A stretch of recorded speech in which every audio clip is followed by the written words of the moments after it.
It's Ian again. I'm with Gary Ragsy. Me and Gary, we've been friends for years. Donkey's yours now, but Absolutely. But you also helped me launch the book. You did a session in the Queen's Hall. Do you yes, remember it did. back in years ago? Yeah. So no, which I'm very grateful for. But the most important thing, we're friends. So I do a little podcast today because Gary hasn't been very well about. No, I've had. I've had. I got diagnosed with hereditary heart disease about 2 years ago now, and I am just slowly recovering from having open heart surgery, double bypass. That's a big thing, isn't it? It really is a big thing. Yeah, Um, as you know, we've talked many times about me getting over the accident, yeah. etc., which is the reason the book came out in the first place and things. But yeah, so when did you have the surgery? 28th of March. I went in. Well, I went in the day before in the evening, and then 28th of March at 8 o'clock in the morning, I was being wheeled down to theatre with a lovely porter and a nurse, crying my eyes out, absolutely petrified and scared. And then, there was a lovely anaesthetist there who, they were all just amazing, and then they knocked me out so I didn't cry anymore, really. And then, luckily enough, my last words to him was, "Please wake me up." And then at 6:30, I think it is, they woke me up. So I was very grateful. Yeah. Well, it's 27th of June today, isn't it? So it's 3 months literally that you've that you had. It's good to see you looking so well, pal. Yeah, feeling it. It's been a rough, slowly getting there, but like last week I had a virus. I had fluid on my lungs and completely smashed me. But yeah, you don't realise because your immune system's so weak that you pick up anything and then bang, down you go. Yeah. Like I can remember once when I had an operation on my legs back in the days when I was in a really bad way, and the nurses preparing me for the operation drew a big arrow on one of my legs to make sure they operating the same leg. Yeah. And I said, "What are you doing that for?" And they said, "Well, it's to make sure we doing this they operate on the correct leg." I said, "Do you get it wrong?" I said, "Nah, because that's why we put the felt bed on it."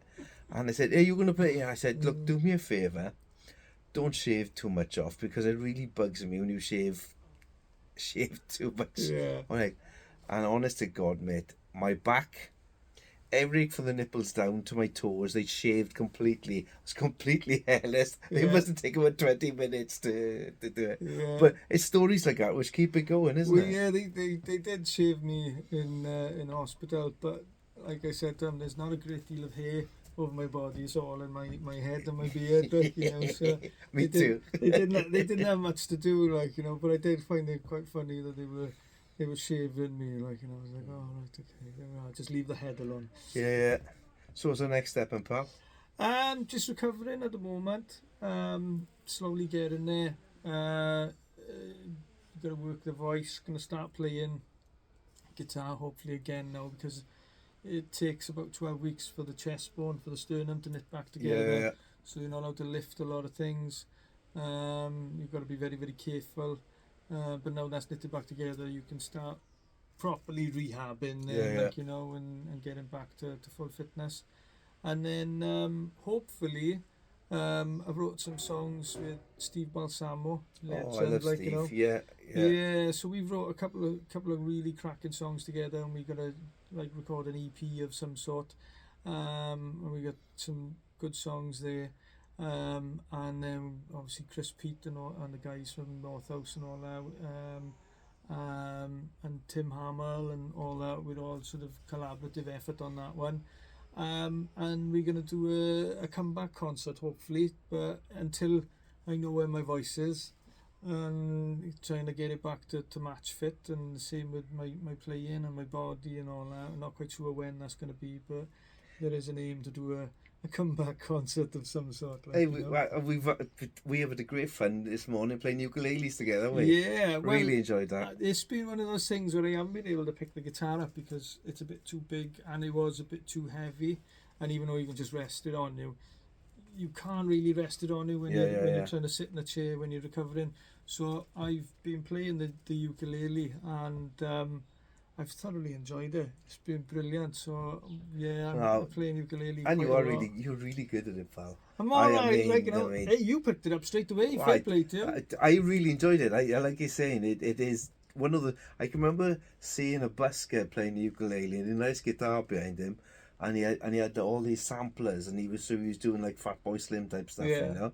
And I said, "Oh, it's a nice guitar." And he goes, "Yeah, but this is the thing I really enjoy. It cost me 40 quid second hand." He goes, "I'm having a whale of a time with it." He said, "Yeah." So it's a lush really sound, good. Like, you know, it's very therapeutic. Like, yeah. I gotta say, I enjoy it. Yeah, I grew up knowing Tim Hamblesey because there was a music studios in Kidwelly called the Swamp Studios. Right, okay. And my near Min. Yes, I know my near. She used to go out with Tim.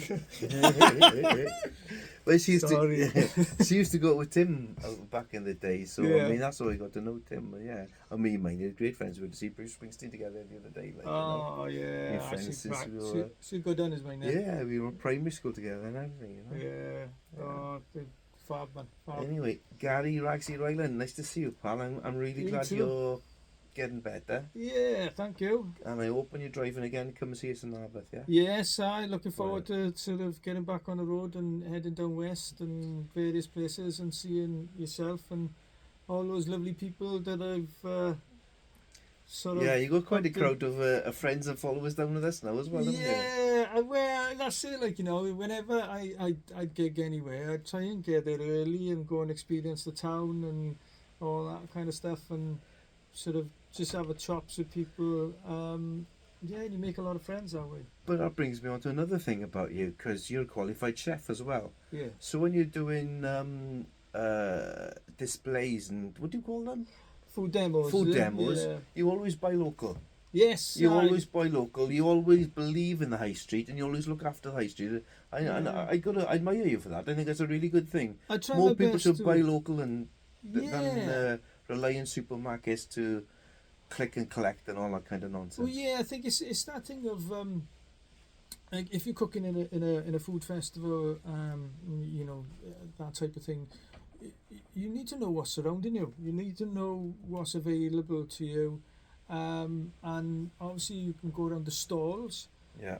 But there's obviously got to be a town connected some sort of way, and there's going to be shops. There's going to be local butchers. Hopefully, there's going to be local fishmongers, fruit and veg shops, and who knows? It could be people selling local honey, whatever it might be. And I know it's hard because times are hard, but if you can get local, then I am a firm believer in it. Especially when you're doing food demonstrations, you got to show off what I know. I agree with you completely in that, but on top of that, again, once these shops have gone, they won't come back. No. So we got to look after that, doesn't it? Do you know what I mean? It is a hard thing to do, you know, because supermarkets are convenient and they have everything under one roof, and obviously, like, you know, cost of living and all that kind of stuff. But you know, if you can, even if it's once a month, sort of have a look at buying local. You know, have it shopping around your local town and seeing what's there and all that. I just think you listen to us, mate, philosophical old men now. That's what we're becoming, isn't it? I don't know about philosophy, but I can tell you I'm getting old. Definitely. I'm a lot older than you as well, pal. Anyway, cheers very much. Thank you very much. I really appreciate it. No problem. Cheers, everyone.